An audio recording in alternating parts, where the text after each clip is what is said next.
ब्रह्मांड में विस्फोटी तारा को क्या कहते हैं? सुपरनोवा। सुपरनोवा का अंत किस रूप में होता है? न्यूट्रॉन तारा या ब्लैक होल। अगर न्यूट्रॉन तारा बना है तो कितने प्रकार हो सकते हैं? पल्सर और मैग्नेटार। अगर स्पिन अधिक आ जाए तब पल्सर। ब्रह्मांड का सबसे चमकीला वस्तु क्वासर। क्वासर किसके द्वारा संचालित होता है? Black hole. ठीक है। और जनरली ये कहाँ हमको देखने को मिलेगा? सिर्फ ब्लैक होल नहीं, बोलोगे सुपर मैसिव ब्लैक होल, बहुत बड़ा ब्लैक होल, कहाँ देखने को मिलेगा? गैलेक्टिक सेंटर में, आकाशगंगा के केंद्र में। ठीक है। चंद्रशेखर सीमा क्या है? सूर्य के द्रव्यमान का 1.44 गुने द्रव्यमान। ब्लैक होल का नामकरण किसने किया? John wheeler. John wheeler. और ब्लैक होल की अवधारणा सबसे पहले किसने दी थी? आइंस्टीन। अभी तक कितने तारामंडल देखे गए हैं? मान्यता प्राप्त 88, नहीं तब 89। ठीक है। भारतीय जो पुराने ग्रंथ है उसमें कितने नक्षत्रों का वर्णन है? 27। 27, 9 नहीं 27। नक्षत्र 27 और ग्रह 9 और राशि 12। ठीक है। कुछ नक्षत्र का नाम जानते हो? क्या क्या? रोहिणी, अश्विन, भद्रा, ठीक है, स्वाति, ठीक है, रेवती, रोहिणी, रोहिणी तो बोली ना, ठीक है, रोहिणी, भद्रा, चित्रा, ऐसा करके ये सब, अदरा। ठीक है। किस तारामंडल का आकार डब्लू आकार का है? कैसियोपिया। रेगुलस किस तारामंडल का सबसे चमकीला तारा है? रेगुलस। लियो। लियो। मतलब तुम लोग रिवीजन नहीं कर रहे हो ना ये? हाँ, बिना रिवीजन किए जो जो नहीं पढ़े उसका तो कोई माँ बाप नहीं है, लेकिन जो पढ़े हो और रिवीजन नहीं किए हो तो लात खाओगे फिर। जो छुट्टी मारे हो उसका कोई रिस्पॉन्सिबिलिटी नहीं है मेरे ऊपर। ठीक है। रेगुलस किसका सबसे चमकीला है? लियो का। ध्रुव तारा किस तारामंडल में है? किसमें है? हाँ, माइनर, क्या बोलते हो, उर्सा माइनर। Ursa minor. ठीक है। किस तारामंडल का दूसरा नाम हंटर है? ओरायन। ठीक है। सेडर किसका सबसे चमकीला तारा है? कैसियोपिया का। ठीक है। वैसा तारा, वैसा शेप जो हमको ब्रह्मांड में दिखे, जो प्रचलित तारामंडल का हिस्सा ना, सॉरी, प्रचलित तारामंडल ना हो, उसको क्या कहेंगे? एस्टेरिज। ठीक है। सबसे छोटा तारामंडल क्रक्स। सबसे बड़ा हाइड्रा। तारों की संख्या के अनुसार सेंटोरस। ठीक है। जो सबसे चमकीला तारा है वह किस तारामंडल में है? Canis Major. ब्रह्मांड का दूसरा सबसे चमकीला तारा कैनोपस, किस तारामंडल में है? कैरिना। गुड। रीगल किसका सबसे चमकीला तारा है? बिग डीपर किसका दूसरा नाम है? उर्सा मेजर का। ठीक है। ये सब याद रहने चाहिए, जब पूछें तब तुमको बोलना पड़ेगा। अगर किसी तारामंडल का सबसे चमकीला तारा अगर है तो उसका कोडिंग किससे होगा? अल्फा से। ठीक है।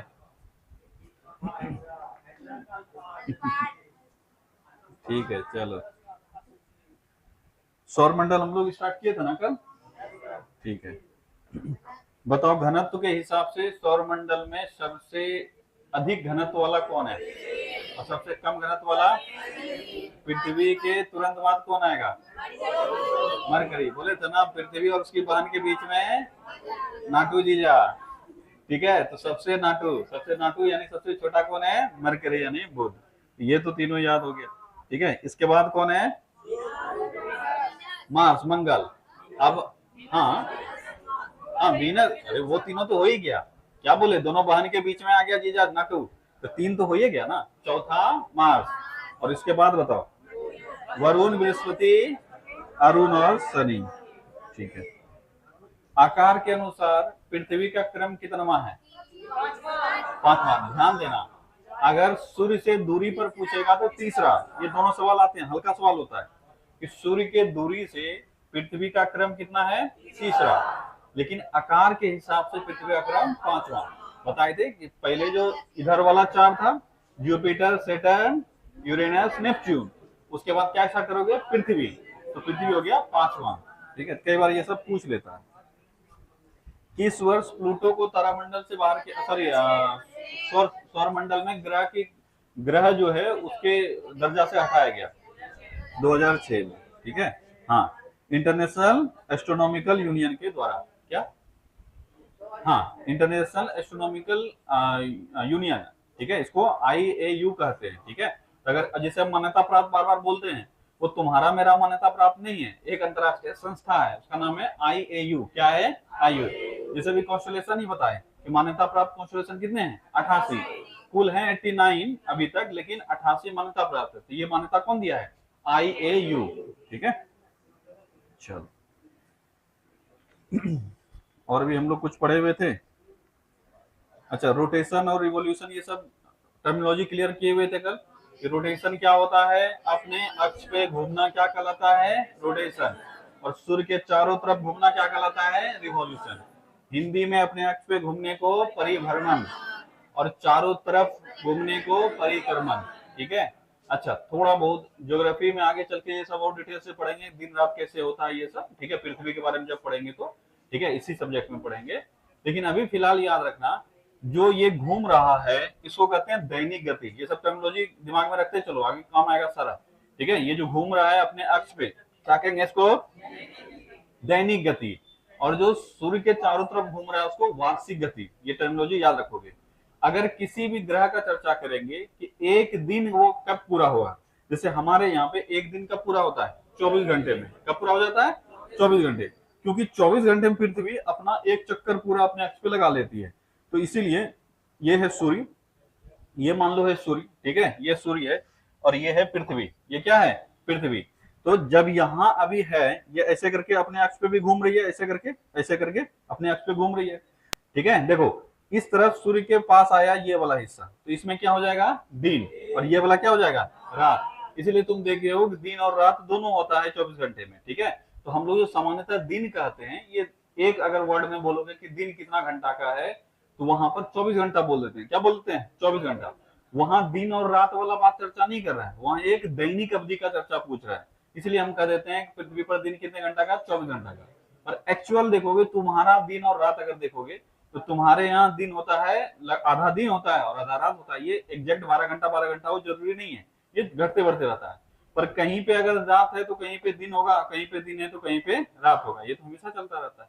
तो अगर किसी का भी दैनिक अवधि का चर्चा करेंगे, ये 12 घंटा वाला अवधि मत मानना। क्या मानोगे, पूरा अवधि, मतलब जब एक चक्कर इसका पूरा हो जाए, यहां से लेकर यहां तक एक चक्कर पूरा हो जाएगा, इसी को कहेंगे इसका दैनिक अवधि। यानी एक बार पूरा ये रोटेशन पूरा कर लिया। क्या कर लिया, रोटेशन पूरा कर लिया। एक रोटेशन अगर पूरा करेगा तो उसको बोलेंगे एक दैनिक अवधि पूरा हो गया।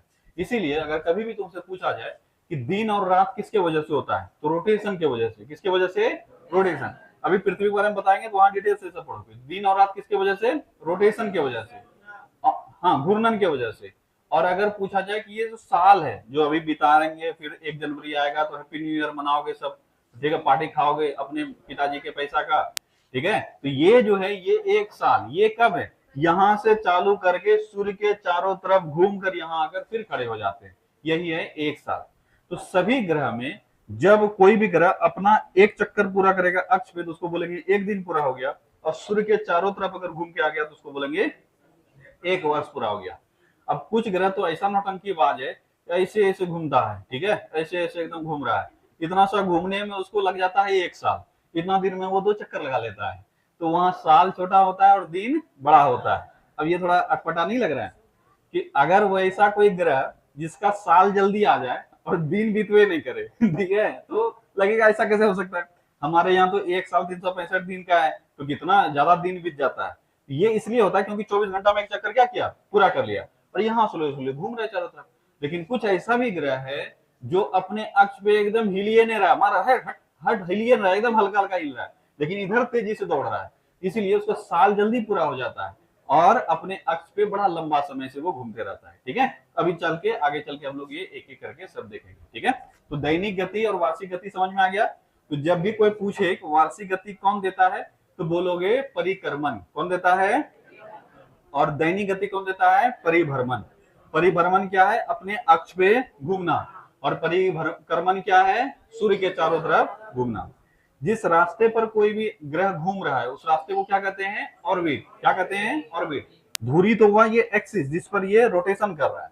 तो फिर से हम सवाल पूरा दोहरा देते हैं, जो जो नहीं सुने हो ध्यान से सुन लो कि कोई भी ग्रह अपना रोटेशनल गति किस पर करता है? तो एक्सिस पर। किस पर करता है? एक्सिस पर।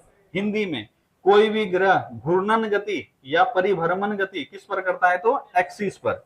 एक्सिस क्या हुआ? कुछ नहीं, कल बोले थे ना कि अगर ये है दोनों साइड से निकाल दो, ये दोनों पोल हो गया और इसी पे इसको घुमाओ, इसी को क्या कहेंगे? घूर्णन गति। क्या कहेंगे इसको? घूर्णन गति। ठीक है, तो कोई भी अपना ग्रह जो है वो घूर्णन कर रहा है अपने एक्सिस पर। लेकिन अगर पूछेगा कि कोई भी ग्रह परिक्रमण किस पर कर रहा है, तो ऑर्बिट पर। किस पर कर रहा है? ऑर्बिट। और ये ऑर्बिट एक शेड्यूल तरीके से फिक्स है। तो वह रास्ता जिस पर कोई ग्रह सूर्य का चारों तरफ परिक्रमा करता है उसको क्या कहते हैं? ऑर्बिट या कक्षा। समझ में आया? यानी वह रास्ता जिस पर घूम रहा है। अब बोलोगे ये तो फ्री है, कोई बांध के नहीं रखा है, तो ढूल ढूल ढूल ढूल करके किधरों घुस जाएगा। अगर घुस जाएगा तो पूरा ब्रह्मांड चौपट हो जाएगा। तो ये पूरा नियम से बना होता है। अगर क्लास आना है तो तुमको 8 बजे पक्का आना है, तभी तुम पूरा क्लास कर पाओगे। अगर छोड़ देंगे फ्री तो कोई 8:15 बजे आ रहा है, कोई 8:30 बजे आ रहा है, कोई तो 9 बजे भी आएगा। ठीक है सर, राजनीति 1 मिनट पढ़ लेते हैं। ठीक है, कोई ऐसा भी होगा। तो सब चीज का शेड्यूलिंग किया हुआ है, वैसे ही हमारे नेचर का भी है। ठीक है, ये रास्ता याद हो गया? रास्ता क्या कहेंगे? ऑर्बिट। ठीक है, चलो ये सब हम लोग कल देखे हुए थे। ग्रहों को हम लोग बांटे भी थे, 2 भागों में बांटे थे, पहला 4 और अंतिम 4। पहले 4 को कहते हैं टेरेस्ट्रियल प्लैनेट यानी पार्थिव ग्रह, और अंतिम 4 को कहते हैं जोवियन प्लैनेट यानी विशाल ग्रह या बाहरी ग्रह, और ये चारों को आंतरिक ग्रह। आंतरिक ग्रह जितने हैं ये सब सॉलिड से बने हुए हैं। किससे बने हुए हैं? सॉलिड। यहाँ पत्थर मिलेगा, जैसे कूदोगे तो जमीन पे गिरोगे। ठीक है, चाहे वो मरकरी हो, चाहे वो वीनस हो, चाहे वो अर्थ हो, चाहे मार्स हो। अगर हम वहां जाते हैं तो कहाँ? जमीन पे। कहाँ जाएंगे? जमीन पर। वहां पत्थर है। लेकिन जुपिटर, सैटर्न, यूरेनस और नेपच्यून, इसमें अगर कूदोगे तो सीधा सेंटर तक पहुंच जाओगे, और दूसरे साइड से निकलने तो देगा नहीं, वहीं कचूमर बना देगा तुम्हारा। लेकिन कहीं रुकोगे नहीं तुम, ऐसा नहीं कि कहीं रोक लेगा वो। ठीक है, क्योंकि वो सॉलिड है ही नहीं, वो पूरा गैसियस प्लेनेट है। क्लियर है यहाँ तक? इसके बाद हम लोग गति भी, दिशा भी पढ़े थे। कौन सा दिशा पढ़े थे? घूर्णन दिशा या परिक्रमण दिशा? घूर्णन दिशा। परिक्रमण दिशा सभी का बोले थे हमेशा क्या होता है? पश्चिम से पूर्व। लेकिन जो घूर्णन दिशा है अपने अक्ष पे, तो कुछ ग्रह जो है वह पूर्व से पश्चिम घूम रहा है, बाकी सब पश्चिम से पूर्व। 2 ग्रह है यूवी। कौन सा है? यूवी, यूरेनस और वीनस। ये दोनों पूर्व से पश्चिम, बाकी सब ग्रह पश्चिम से पूर्व। ये सब हम लोग देख चुके थे। ठीक है, चलो एक बार हम लोग सबका रोटेशनल पीरियड और रिवॉल्यूशन पीरियड हम लोग एक बार देख लेते हैं। लिस्ट सबके पास होगा। पहले दिन का जो नोट्स मिला होगा उसमें सबसे लास्ट में ये लिस्ट होगा। दिख रहा है सबको? नहीं दिख रहा है जी? निकालो एक बार सारा हम लोग कॉन्स्टेलेशन वाला जो पिक्चर बना हुआ है उसके बाद वाली सीट में। ठीक है, ये वाला एक बार सारा देख लो, क्योंकि ये याद रखना पड़ेगा, कई बार एग्जाम में पूछ लेता है। ठीक है, एक बार सारा इसको देख लो, फिर हम लोग अपने टॉपिक पे आएंगे। 8 ग्रह का देख लो। बुध का रोटेशनल पीरियड यानी रोटेशन में कितना समय लगता है? कितना? 59 डेज। अच्छा, ये जो हम कंपेयर कर रहे हैं ये अर्थ के डे से कर रहे हैं, यानी बुध पर अगर कोई एक दिन बिताना चाह रहा है तो उसका पृथ्वी पर कितना दिन बीत जाएगा? 59 डेज। अब ध्यान देना, इसमें 2 तरह का डाटा, अभी हम लोग ज्यादा कॉम्प्लिकेशन में नहीं जाएंगे। 2 तरह का डाटा होगा, एक जब हम सोलर डेज का चर्चा करेंगे, और एक जब हम नक्षत्र यानी सेलेस्टियल किसी अन्य सेलेस्टियल बॉडीज पर खड़ा होकर हम देखेंगे। 2 तरह का दिन होता है, एक होता है नक्षत्र दिवस और एक होता है सौर दिवस। क्या होता है? नक्षत्र दिवस और सौर दिवस। अभी इस पर हम ज्यादा चर्चा नहीं करेंगे, सिर्फ सुन लो एक बार। ठीक है, तो हम लोग को एग्जाम जो बार बार पूछा जाता है बुध का, वो नक्षत्र दिवस पूछा जाता है। क्या पूछा जाता है? नक्षत्र दिवस। लेकिन अगर सौर दिवस पूछा जाए तो सौर दिवस उसका हमारा जो आधा दिन पूरा होता है वो होता है 88 दिन में, और अगला आधा दिन कितना होता है 88 दिन में। मतलब एक सौर दिवस अगर बुध का देखोगे तो 2 साल के बराबर होता है। कितने साल के बराबर? 2 साल के बराबर। नहीं समझ में आया? नक्षत्र दिवस अगर पूछेगा तो 59 डेज, और यही बार बार एग्जाम में भी आता है इसलिए यहाँ लिख दें, लेकिन तुमको क्लियर पता होना चाहिए एग्जाम का डेप्थ धीरे धीरे बढ़ रहा है। इतना याद रखना कि जो बुध है वह एक परिक्रमा कितने दिन में पूरा कर लेता है? 88 दिन में। कितने दिन में? 88 डेज। सबसे जल्दी परिक्रमा कर लेता है सूर्य का, तो एक साल पूरा हो जाएगा। तो पृथ्वी का कितना दिन, अगर पृथ्वी से खड़ा होकर देख रहे हो तो कितना दिन में ये पूरा कर लेगा? 88 दिन में। कितना दिन में? 88 दिन में। सूर्य का एक चक्कर पूरा कर लिया, एक वर्ष हो गया उसका। तो अगर पूछा जाए कि बुध पर एक वर्ष कितने दिनों का होता है? 88 दिनों का। अब ये 88 दिन बुध का है कि पृथ्वी का है? पृथ्वी का। इस चीज में कॉन्सेप्चुअल फैक्ट है, थोड़ा सा ध्यान देना। हमारे यहाँ पे एक वर्ष में 365 दिन होता है, तो वर्ष भी हमारा है, दिन भी हमारा है, इसलिए हम लोग बोल रहे हैं कि एक वर्ष में 365 दिन हुआ। लेकिन जब हम बुध का चर्चा करेंगे या किसी अन्य ग्रह का चर्चा करेंगे, हम वहां रह तो नहीं रहे, हम अपना गिनते हैं कि मेरा कितना दिन टप गया। जैसे मान लो ये पंखा यहां से वहां चल रहा है, ठीक है, और इसको चलने में 4 दिन लग जाए, ये इसका तुम गति देख रहे हो कि अपना पृथ्वी का दिन देख रहे हो? पृथ्वी का दिन देख रहे हैं ना भैया, 4 दिन बीत गया। वैसे ही बुध जो घूम रहा है, हम पृथ्वी के दिन से इसको कंपेयर कर रहे हैं कि कितना दिन में ये पूरा कर लिया। कितना दिन में? 88 दिन में। क्लियर हो गया? ये पृथ्वी के दिन से कंपेयर हो रहा है। वैसे ही जब इसका अपने अक्ष पे घूर्णन देख रहे हैं, इसका तब एक दिन पूरा होगा। बुध का एक दिन कब पूरा होगा? जब ये पूरा चक्कर इधर से इधर कर लेगा। तो अगर किसी अन्य ग्रह पर जाकर या किसी अन्य सेलेस्टियल बॉडीज पर हम घूम जाकर देखते हैं तो कितने दिनों में पूरा हो जाता है? 59 डेज। कितने दिनों में? लेकिन जब सूर्य से कंपेयर करेंगे तो इसको कितना लग जाता है? लगभग 176।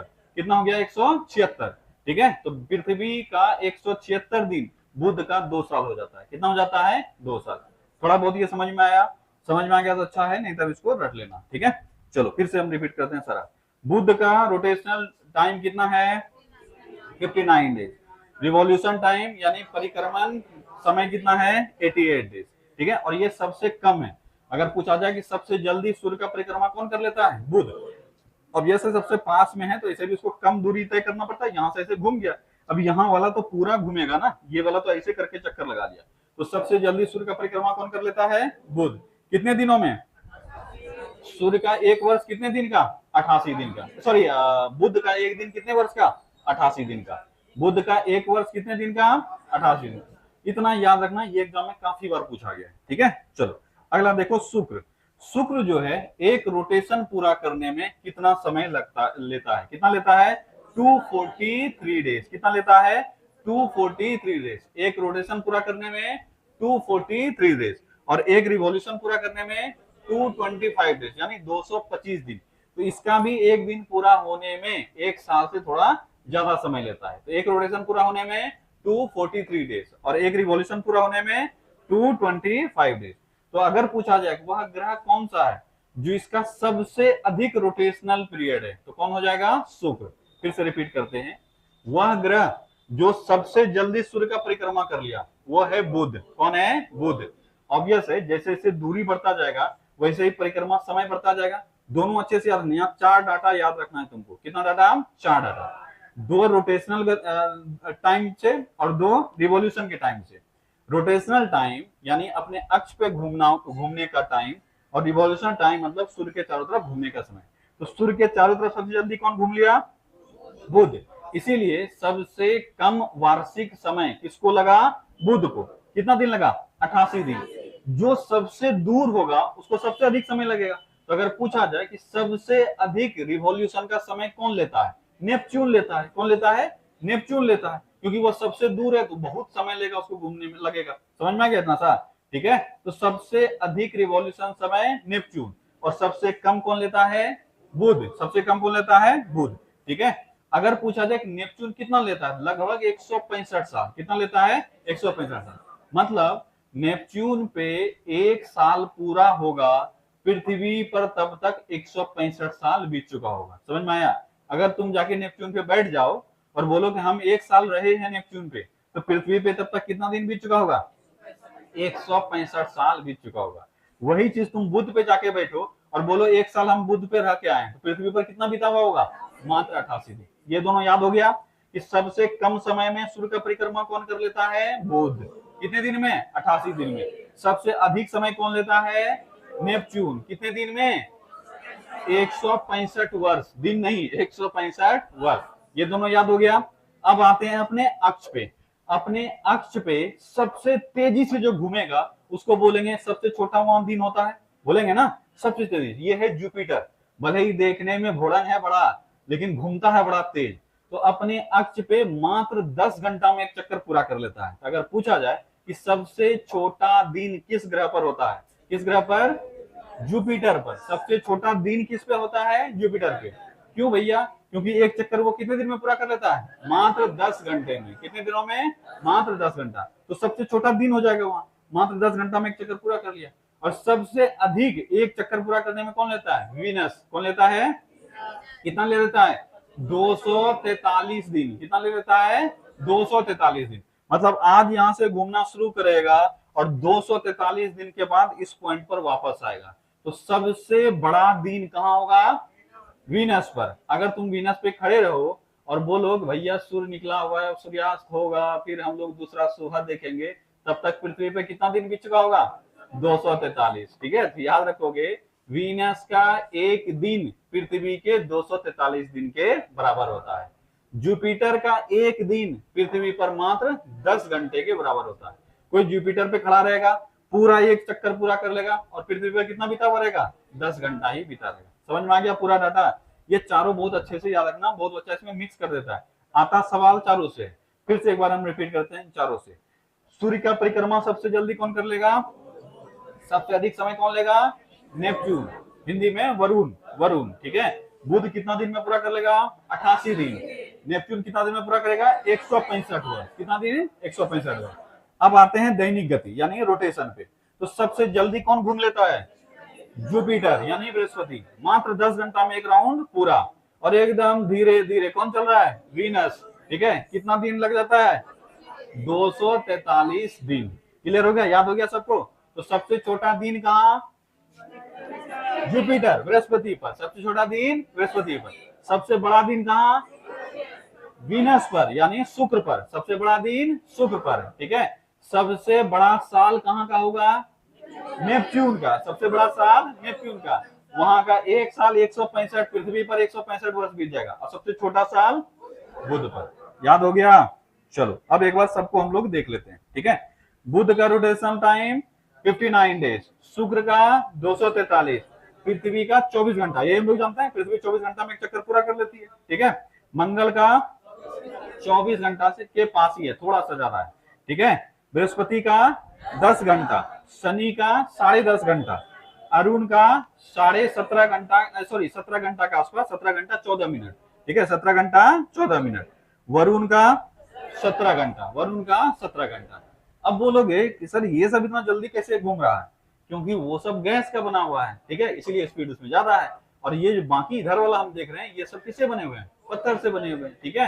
तो ऐसे सिर्फ इसी पर डिपेंड नहीं करता है, डिपेंड करता है उसका खुद का ग्रेविटी और ये सब पे भी डिपेंड करता है। ठीक है। कितना कितना क्या कंपोजिशन है, नहीं है, कितना गुरुत्व है, सब पर डिपेंड करता है। ठीक है। लेकिन सामान्यतः जो गैस है वो हल्का होगा, इसके रिस्पेक्ट में घूमना स्पीड उसमें ज्यादा होगा।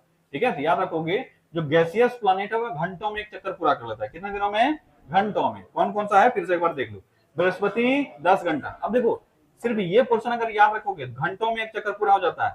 4 ग्रह तो तुम्हारा ये क्लियर हो गया, वो 24 घंटा से कम समय ले रहा है। सोचो कितना डाटा ज्यादा, मतलब क्या बोलते हो, दिमाग का कितना पोजीशन बचेगा तुम्हारा, कितना पोर्शन। क्योंकि ऐसे रटोगे सब। सिर्फ एक बार याद रखा कि 24 घंटे से कम समय लेता है कौन? जो कि जोवियन प्लैनेट है। अब इसमें मोटा मोटी हमको रिकॉल करना है। क्या क्या बोल रहे हो? हाँ, जोवियन प्लैनेट। ठीक है। अब एग्जाम में अगर संजोग बस दे दिया कि बताओ सेटर्न कितने दिन में पूरा करना है, यानी शनि नहीं याद है, भूल चुके हैं, दे देता है 10.5 घंटा, 88 दिन, 59 डेज और 24 घंटा। आप बोलोगे क्या होगा इसमें? तुक्का कुछ ना कुछ तो मार के आएंगे क्योंकि पढ़े हैं। लेकिन जो ये लॉजिक जिसको पता है कि वो चारों जो है वह 24 घंटे से कम समय में कर लेता है, तो आसानी से तुम क्या करके आ जाओगे? 10.5 घंटा। ठीक है। चलो फिर से रिपीट करते हैं सारा। बुध को एक दिन पूरा करने में कितना समय? 59 डेज। 59 डेज। लेकिन अभी ध्यान देना, ये सोलर डेज अलग होगा और ये है और तुम्हारा सीडर डेज मतलब नक्षत्र दिवस है, पर अभी दिमाग नहीं लगाएंगे, अभी सिर्फ इतना याद रखेंगे ऐसा डाटा है। 59 डेज, बुध एक चक्कर 59 डेज, वीनस एक चक्कर 243 दिन, पृथ्वी एक चक्कर 24 घंटा, मंगल एक चक्कर 24 घंटा का, तो थोड़ा सा ज्यादा, ठीक है। बृहस्पति 10 घंटा, शनि 10.5, अरुण 17.5, 17 सवा 17, 17.5 जो भी बोलना है, अरे 17 कुछ है, 17 घंटा 14 मिनट, ठीक है। हाँ 15 भी दे दिया तो गलती नहीं है, 20 भी दिया तो गलती नहीं है, 17 घंटा 14 मिनट। और अगर देखोगे नेपच्यून तो 17 घंटा। याद हो गया सब। अब आते हैं वार्षिक समय पर, ठीक है। बुध को कितना दिन लगा? 88। ये तो रट ही जाना, लेकिन पूछा गया है सबसे, ऐसा कोई नहीं है जो एग्जाम में छूता है, ठीक है, सबसे पूछा गया है। तो बुध का 88 दिन, शुक्र का 225 दिन, शुक्र का 225 दिन, पृथ्वी का 365 दिन, पृथ्वी का 365 दिन। एक बार सवाल पूछा है शुक्र से, वह ग्रह कौन सा है जिसका वार्षिक समय 225 दिन और दैनिक घूर्णन समय 243 दिन है। अब ये क्वेश्चन ही पूरा पूछ लिया। अब जिसको ये डाटा पता है तो फटाफट मार के आएगा, ठीक है। तो कौन सा वो ग्रह है? वह है शुक्र, ठीक है। पृथ्वी का एक वर्ष कितना? 365 दिन। मंगल का 687, मंगल का 687। बृहस्पति का 12 वर्ष, बृहस्पति का अच्छे से याद रखना, बृहस्पति का पूछा जाता है, ठीक है। हाँ 12 वर्ष, ठीक है। बृहस्पति 11.9 है, तो 12 वर्ष हम लोग मोटा मोटी याद रखते हैं, ठीक है। बृहस्पति का 12 वर्ष। शनि का 29.5 साल, कितना? 29.5 साल। शनि पर एक वर्ष पृथ्वी पर कितने वर्ष के बराबर? 29.5 वर्ष के बराबर। अरुण का 84 वर्ष, अरुण का 84 वर्ष, और वरुण का 165 वर्ष। फिर से रिपीट करो। बुध का एक वर्ष 88 दिन, शुक्र का एक वर्ष 225 दिन, पृथ्वी का एक वर्ष 365 दिन, मंगल का एक वर्ष 687, मंगल का 687, जुपिटर का 12 वर्ष, जुपिटर का 12 वर्ष, शनि का 29.5 वर्ष, 29.5 साल, शनि का 29.5, अरुण का 84 वर्ष और वरुण का 165 वर्ष, ठीक है। चलो याद रहेगा इतना सा। चलो एक और लिस्ट इसमें दिया हुआ है, वो है उपग्रह का, दिख रहा है। बताए थे पहला 2 ग्रह बांझ रह गया है, कोई बच्चा पैदा नहीं हुआ है उसको। वो 2 ग्रह कौन सा है? बुध और शुक्र। तो अगर कभी पूछ ले बुध के पास उपग्रहों की संख्या 0, शुक्र के पास उपग्रहों की संख्या 0, पृथ्वी का एक ही बच्चा हो पाया है, वो है चंद्रमा। क्या है? चंद्रमा। तो बुध पृथ्वी का उपग्रह का नाम चंद्रमा। कितना उपग्रह? 1, ठीक है। चलो इसके बाद मंगल का 2, फोबोस और डिमोस, फोबोस और डिमोस, फोबोस बड़ा और डिमोस छोटा।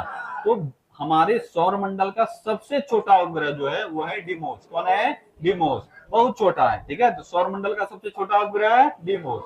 मंगल का सबसे बड़ा उपग्रह फोबोस, वो भी छोटा ही है लेकिन मंगल के लिए तो बड़ा है। अब सोचो किसी का बच्चा कोई 1.5 फीट का कोई 2.5 फीट का हुआ तो दुनिया के नजर में तो दोनों बौना है, पर उसका बोलेगा बड़ा बेटा लंबा है, ठीक है। कितना है? 2.5 फीट, ठीक है। दुनिया के लिए भले ही वो बौना है पर उसके लिए तो अपना बच्चा वो बड़ा है। वैसे ही मंगल का 2 उपग्रह फोबोस और डिमोस, फोबोस इतना बड़ा, डिमोस इतना बड़ा, ठीक है। तो बोला गया फोबोस बड़ा है और डिमोस छोटा है। तो अगर पूछा जाए मंगल का बड़ा उपग्रह कौन है? सबसे बड़ा उपग्रह फोबोस, और पूरे सौर मंडल में सबसे छोटा उपग्रह डिमोस, ठीक है। इसके बाद बृहस्पति, बृहस्पति के पास 95 उपग्रह। कितना है? 95। बृहस्पति के पास 95 है। इसमें 4-5 का नाम तुमको याद रखना है, ठीक है। जिसमें से एक तो हरगिज नहीं भूलोगे, वो है गैनीमीड। कौन सा? क्योंकि सौर मंडल का सबसे बड़ा उपग्रह है गैनीमीड। और किसका उपग्रह है? बृहस्पति का, ठीक है। इसके अलावा एक और है जो बहुत पॉपुलर है, वो है यूरोपा। कौन है? यूरोपा, जहां जीवन की भी संभावना है। यूरोपा जो है वो पूरा बर्फीला है, लेकिन वहां पे जीवन की उत्पत्ति हो सकती है, एटमॉस्फेयर सुटेबल है, ठीक है। इसीलिए यूरोपा पर काफी सारे रिसर्च करने के प्रयास चल रहे हैं, ठीक है। अगर सक्सेसफुल हो, क्योंकि काफी दूर भी तो है, जाना भी तो पड़ेगा। तो रिसर्च करने के लिए अभी फंड वगैरह इकट्ठा हो रहा है। देखो भविष्य में इस पर रिसर्च अगर शुरू हुआ हो सकता है वहां जीवन हो भी, मैक्रोब्स के रूप में, लेकिन हो, ठीक है। चलो याद रखोगे यूरोपा। इसके बाद एक और उपग्रह है इसका आयो। कौन सा है? आयो। अभी और भी 2-3 पढ़ेंगे, ये 3 कम से कम याद रखना, गैनीमीड, यूरोपा और आयो, गैनीमीड, यूरोपा और आयो, ठीक है। इसके बाद शनि, शनि का देखो इसका 3 उपग्रह है, टाइटन, टाइटेनिया और ट्राइटन। ये जब भी रिकॉल करो ये तीनों को साथ में करना, शनि, अरुण और वरुण। ग्रह तो क्रम याद है सबको, शनि, अरुण और वरुण। शनि का सबसे बड़ा उपग्रह जो है उसका नाम है टाइटन। क्या नाम है? टाइटन। अरुण का टाइटेनिया और वरुण का ट्राइटन। अब अगर इस क्रम में याद नहीं रखोगे एग्जाम में हमेशा गलती होगा, क्योंकि पूछेगा टाइटेनिया किसका, माथा नोचोगे टाइटेनिया किसका था, शनि, अरुण का, वरुण का। सब में एक ही जैसा नाम है, एक ही जैसा नाम है तो तुम्हारे लिए अच्छा है, हम इसको निगेटिव क्यों माने। हम इसी ऑर्डर में याद कर लेंगे, टाइटन, टाइटेनिया, ट्राइटन। क्या याद रखेंगे? Titan, titania, Triton. Titan, titania, sorry titania, Triton. अब इधर याद रखेंगे शनि, अरुण और वरुण। शनि, अरुण और वरुण।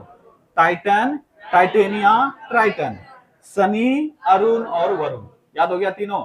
शनि का सबसे बड़ा उपग्रह टाइटन, अरुण का टाइटेनिया, वरुण का ट्राइटन। अब यही अगर अलग अलग याद रखोगे तो हमेशा 2 दिन के बाद आओगे तो मिक्स करके ही बोलोगे, ठीक है, क्योंकि नाम एक जैसा है। याद हो गया सब? फिर से पूरा रिपीट करते हैं। पृथ्वी का सबसे बड़ा उपग्रह, छोटा उपग्रह एक ही है तो क्या बड़ा क्या छोटा, ठीक है, एक ही है। मंगल का बड़ा उपग्रह फोबोस और छोटा उपग्रह डीमोस। जुपिटर का सबसे बड़ा उपग्रह गैनीमेड, सबसे बड़ा गैनीमेड। शनि का सबसे बड़ा टाइटन। और दिमाग में चल रहा है तीनों, ठीक है, तीनों याद रखना हमेशा, पूछेगा तो कोई एक ही। शनि का टाइटन, अरुण का टाइटेनिया और वरुण का ट्राइटन। याद हो गया? यूरोपा किसका उपग्रह? जुपिटर का। यूरोपा जुपिटर का, आयो जुपिटर का, ठीक है, याद रखना।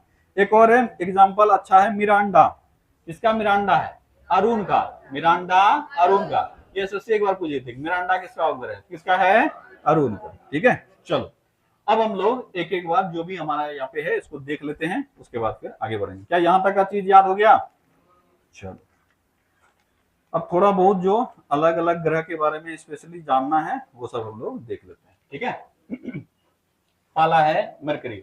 अब जानबूझ के एक साथ पढ़ा दिए, क्योंकि यहाँ हम एक एक करके पढ़ाते भी ना तो बाद में फिर 0 बटा सन्नाटा ही रहता है, क्योंकि ये डाटा है, एक साथ कंपेयर करके पढ़ने पे याद होता है, ठीक है। हर एक चीज का देखो, पता नहीं तुम लोग पकड़ पाते हो नहीं पकड़ पाते हो, हर एक चीज को पढ़ने का तरीका, याद करने का तरीका अलग अलग होता है। एक ही पैटर्न पे चलोगे, जैसे मान लो तुम जैसे सब्जी बना रहे हो उसी तरीके से तुम हर एक सब्जी बनाओगे एक ही तरीके से, क्या स्वाद मतलब आएगा किसी सब्जी का? हर एक चीज का अलग अलग है ना। सब्जी बोलोगे सब्जी बनाने आता है, आलू का सब्जी अलग तरीके से बनेगा, पनीर का बनाओगे अलग बनेगा, मशरूम का बनाओगे अलग बनेगा, मटन बनाओगे अलग तरीके से बनेगा। वैसे ही ये भी है, याद करने का तरीका हर चीज का अलग अलग होता है। चलो मरकरी का परिक्रमण काल, अब तुम ही लोग बताओ कितना है परिक्रमण काल? परिक्रमा सूर्य के चारों तरफ कितना है? 88 दिन। कितना है? 88 दिन। क्या ये सबसे कम है? आंसर है हाँ, पूरे सौर मंडल में सबसे कम। इसीलिए सबसे छोटा वर्ष कहाँ होगा? बुध पर। कहाँ होगा? बुध पर, ठीक है, ये हम लोग का क्लियर है। परिभ्रमण काल कितना होता है? 59 डेज। कितना होता है? 59 डेज। कितना होता है? 59 डेज, ठीक है। चलो अगला है सर्वाधिक तापांतर वाला ग्रह। कल भी चर्चा हम लोग किए थे, इस सबसे अधिक तापांतर वाला ग्रह जो है वो है बुध। कौन है? मरकरी। वहां वायुमंडल है नहीं तो दिन का टेम्परेचर काफी अधिक हो जाता है, लगभग 450 डिग्री सेल्सियस के आसपास, 420 डिग्री सेल्सियस के आसपास है। हम लोग मोटा मोटी याद रख लेंगे 450 डिग्री के आसपास दिन का पहुंच जाता है, और रात का लगभग -180, ठीक है। इसलिए तापांतर जो है वो काफी अधिक हो जाता है। दोनों का डिफरेंस ले लेना, ठीक है। तो कितना हो जाएगा? डिफरेंस लोगे तो जोड़ दोगे, पता है ना। इतना आता है कि नहीं आता है जी? कई बार बच्चा ये मैथमेटिक्स में गलती करता है, ठीक है। अगर हम लोग बोले, क्या बोले, दिन का तापमान 420 डिग्री सेल्सियस, कितना बोले?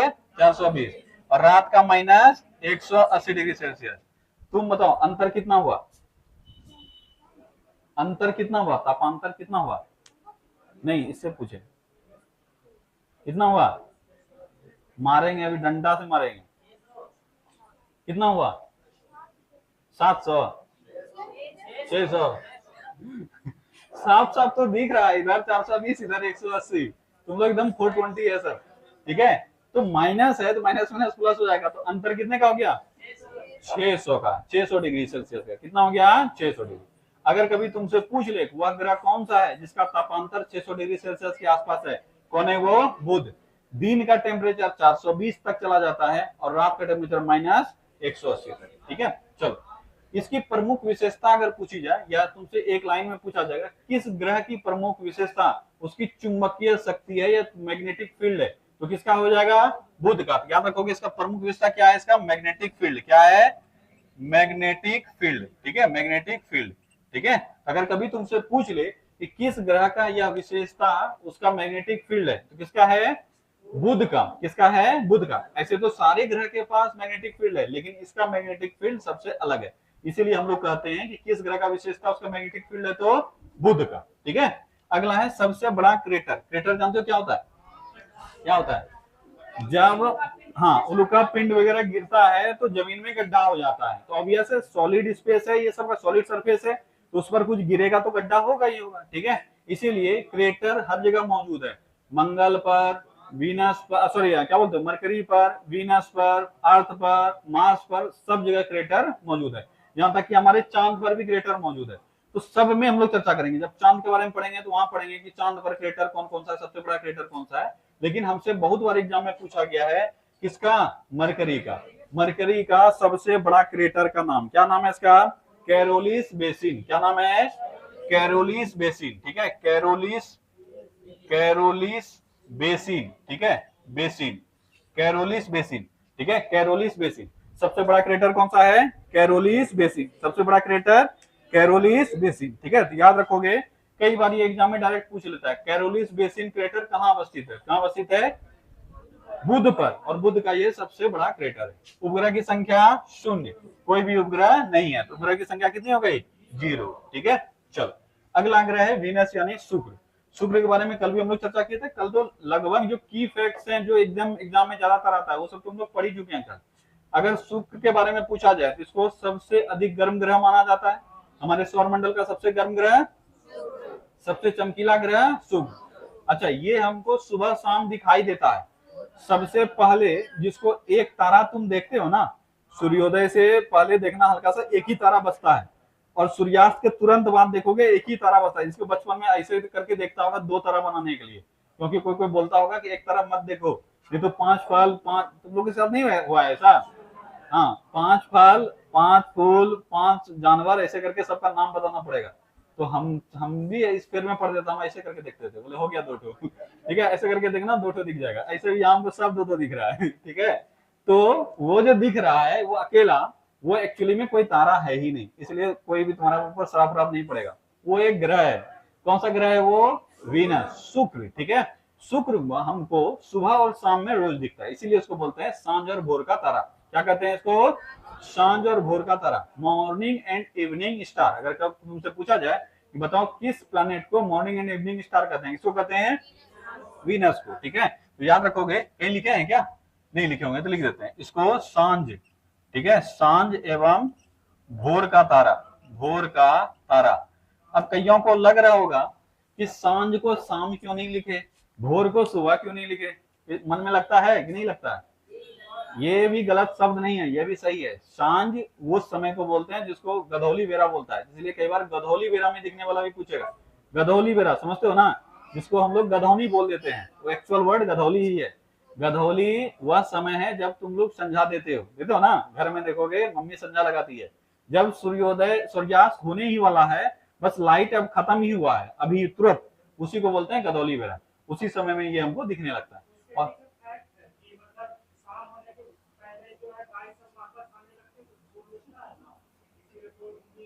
अच्छा, गौ धूली, हाँ बिल्कुल सही, ये भी है।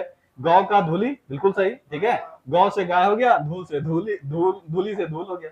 हर एक चीज के पीछे कुछ ना कुछ अपना लॉजिक रहता है। ठीक है, चलो तो सांझ समझ में आ गया, और भोर वही हुआ, सूर्योदय होने के बाद सुबह होगा, उससे पहले वाला। अंग्रेजी में इसके लिए हम लोग डॉन शब्द का इस्तेमाल करते हैं। ठीक है, वही है भोर। तो सांझ एवं भोर का तारा किसको कहते हैं? वीनस को। इसका परिक्रमण काल बताओ, परिक्रमण काल कितना है? 225 डेज। ठीक है, कितना है? 225। और परिभ्रमण कितना है? 243 डेज। ठीक है, वीनस का परिक्रमण काल कितना है? 225, और परिभ्रमण 243। ठीक है, चलो इसके बाद अगर पूछा जाए परिभ्रमण सबसे अधिक किसका है, इसी का अभी थोड़ा चर्चा किए थे। और सबसे बड़ा दिन वाला ग्रह कौन सा है? यही है। ठीक है, यहाँ सूर्योदय किधर होता है, कल भी इसका हम चर्चा किए थे।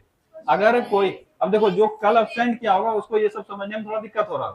कल बोले थे कि जिसका गति मतलब जिसका घूर्णन का जो डायरेक्शन है वह पश्चिम से पूर्व होगा, उसके यहाँ सूर्योदय पूरब होगा। क्या होगा? पूरब। और जिसका पूर्व से पश्चिम होगा उसके यहाँ सूर्योदय पश्चिम में होगा। तो दो ग्रह बताए थे जो पूर्व से पश्चिम घूमता है, वो है यू और वी, यूरेनस और वीनस।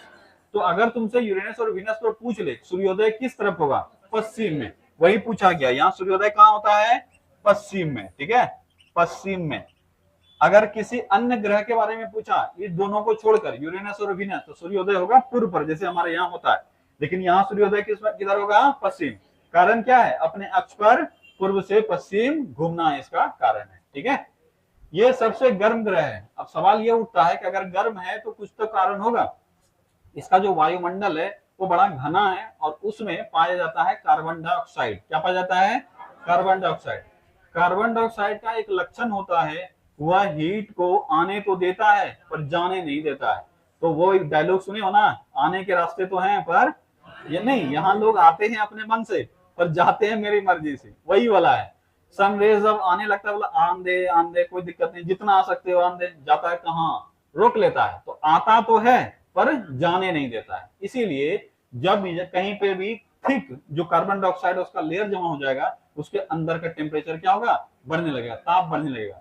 और इसका ताप इतना बढ़ जाता है, इतना बढ़ जाता है कि ये हमारे सौरमंडल का क्या हो जाता है? सबसे गर्म ग्रह। सोच सकता है कि प्रेशर कुकर के अंदर का वातावरण वहां फील करोगे। इसलिए हम कल बोले होंगे अगर हमको खाने का होगा मीट तो ऐसे रस्सी बांध के डुबाएंगे, तुमको निकाल देंगे, तैयार हो जाएगा मेरा मीट। ठीक है, एकदम प्रेशर कुकर के जैसा वहां का वातावरण। अगर कभी पूछा जाए कि सबसे गर्म ग्रह कौन सा है, वीनस। क्यों है? क्योंकि इसके वायुमंडल में लगभग कितना, 96% कार्बन डाइऑक्साइड। सिर्फ ये होना ही नहीं है, अब बहुत पतला होगा तब तो नहीं इतना कर पाएगा। जैसे कि मंगल का भी देखोगे, वहां के एटमॉस्फेयर में लगभग 95% जो है वो कार्बन डाइऑक्साइड ही है, पर वहां का जो एटमॉस्फेयर है वो क्या है, काफी पतला है, बहुत पतला। तो अगर किसी के पास 10% है, बोलोगे इसका 90% ये खर्चा कर दिया। कितना ही खर्चा किया है नोट का ही तो खर्चा किया है। लेकिन किसी के पास 10 खराब है, बोलोगे 90% खर्चा कर दिया। तो सोच के देखो, कैलकुलेट भी नहीं कर पा रहे हो। ठीक है, तो वही चीज है, अगर ठीक है वायुमंडल तभी तो उसका 90-95 कुछ काम आएगा, जब बहुत पतला है तो उसका काम नहीं आएगा। तो मंगल का जो एटमॉस्फेयर है वो क्या है, काफी पतला है, लेकिन इसका एटमॉस्फेयर थोड़ा मोटा है, इसीलिए काफी गर्म हो जाता है। याद रखोगे, इसीलिए इसको क्या कहा जाता है, प्रेशर कुकर जैसा ग्रह। अगर पूछा जाए कौन सा ग्रह प्रेशर कुकर के जैसा है, तो कौन है, वीनस। कौन सा, वीनस। ठीक है, चलो। इसका आकार, भार, व्यास, द्रव्यमान व निर्माण काल पृथ्वी के लगभग समान है, इसलिए इसको क्या कहते हैं, पृथ्वी की बहन। तो ये सब याद रखोगे। ठीक है, क्यों कहते हैं, क्योंकि इसका आकार, भार, व्यास, द्रव्यमान और निर्माण काल लगभग पृथ्वी के समान है। इसका मतलब ये नहीं कि दोनों का बराबर ही है, लगभग समान है। जैसे एक व्यास का चर्चा करोगे, पृथ्वी का व्यास कितना है, 12,700 नहीं आता है ये सब। जो नहीं पढ़े उसका तो ठीक है, जो पढ़े हो 12,700, 756, 12,756 और 12,714, यही ना पढ़े हो जी, 12,756 और 12,714। ठीक है, तो 12,756 अगर तुम लोगे तो 12,756 इसका है और इसका है 12,100 कुछ। ठीक है, 12,184 ऐसे करके है। तो लगभग 600 का अंतर यहाँ पे भी है, लेकिन लगभग तो समान ही है ना, इसीलिए हम लोग कहते हैं कि पृथ्वी के समान है। ठीक है, तो याद रखोगे, अगर पूछा जाए कि क्यों बराबर, मतलब क्यों कहते हैं पृथ्वी की बहन, तो आकार, भार, व्यास और द्रव्यमान ये लगभग किसके बराबर है, पृथ्वी के बराबर है। ठीक है, इसीलिए इसको पृथ्वी की बहन कहते हैं। अब ग्रेविटी देखोगे, ग्रेविटी वहां का ज्यादा है। अगर वीनस का ग्रेविटी का चर्चा करोगे तो वीनस का ग्रेविटी पृथ्वी से क्या है, ज्यादा है। ठीक है, पृथ्वी का नहीं, पृथ्वी से कम है, ज्यादा नहीं, पृथ्वी का ज्यादा है। पृथ्वी का 9.8 है ना, पृथ्वी का ग्रेविटी कितना है, 9.8, वहां का 8.8 है, तो पृथ्वी से एक कम हुआ, वहां का ग्रेविटी कम है। ठीक है, ग्रेविटी यहाँ का कम है। चलो, याद रह जाएगा पृथ्वी की बहन और पृथ्वी का जुड़वा क्यों कहते हैं। अब अगला है इससे वेल्ड प्लैनेट, कल भी चर्चा किए थे। वेल्ड प्लैनेट यानी ढका हुआ ग्रह, किसको कहते हैं, किसको कहते हैं, शुक्र को। क्यों कहते हैं, अब यहाँ रीजन बता रहे हैं, कल भी चर्चा थोड़ा सा किए होंगे। इसका जो वायुमंडल है उसमें बादल पाए जाते हैं। किस चीज का बादल पाया जाता है, सल्फ्यूरिक एसिड का।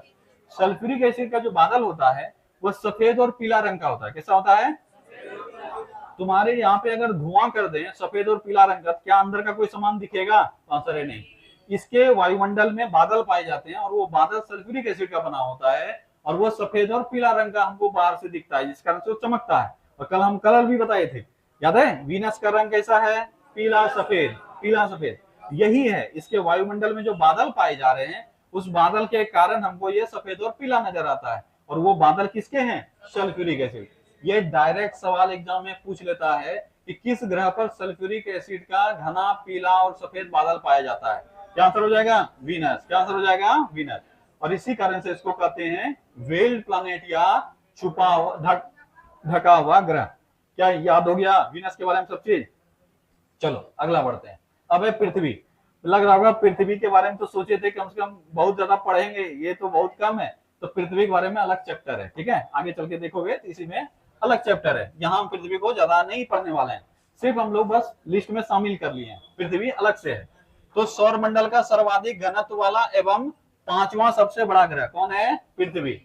एकमात्र ग्रह जो कि गोल्डीलॉक जोन में आता है, मतलब जहाँ जीवन संभव है। गोल्डीलॉक जोन कल बताए थे, वैसा सौर मंडल का वैसा क्षेत्र जहां पे लिक्विड फॉर्म में पानी मौजूद है उसको हम गोल्डीलॉक जोन में रखते हैं। और एकमात्र जो हमारे सौर मंडल का है एकमात्र ग्रह वैसा कौन सा है? पृथ्वी। इसीलिए अगर पूछा जाए कि गोल्डीलॉक जोन में आने वाला सोलर सिस्टम का ग्रह कौन सा है, कौन सा है? कौन सा है? पृथ्वी। ठीक है, पृथ्वी। इसको गोल्ड से कंपेयर मत कर लेना, ठीक है? गोल्ड से इसको कोई मतलब नहीं। गोल्डीलॉक जोन बोलते हैं जहां जीवन संभव हो, जहां पानी जो है वो लिक्विड फॉर्म में मौजूद हो। हाँ, कई बार तुम कर सकते हो, क्योंकि एक क्वेश्चन पूछा जा सकता है तुमसे कि बताओ हीरो की बारिश कहाँ होती है? गोल्डीलॉक जोन में। यही बच्चा है जो गोल्ड से कंपेयर करेगा उसको, ठीक है? हीरो की बारिश किस ग्रह पर होता है? ऐसे हमारे ब्रह्मांड में अगर सबसे फालतू कोई चीज मौजूद है सर्वाधिक मात्रा में तो वो हीरा ही है। तुम्हारे लिए इंपॉर्टेंट है, हीरा किससे बनता है? कार्बन से।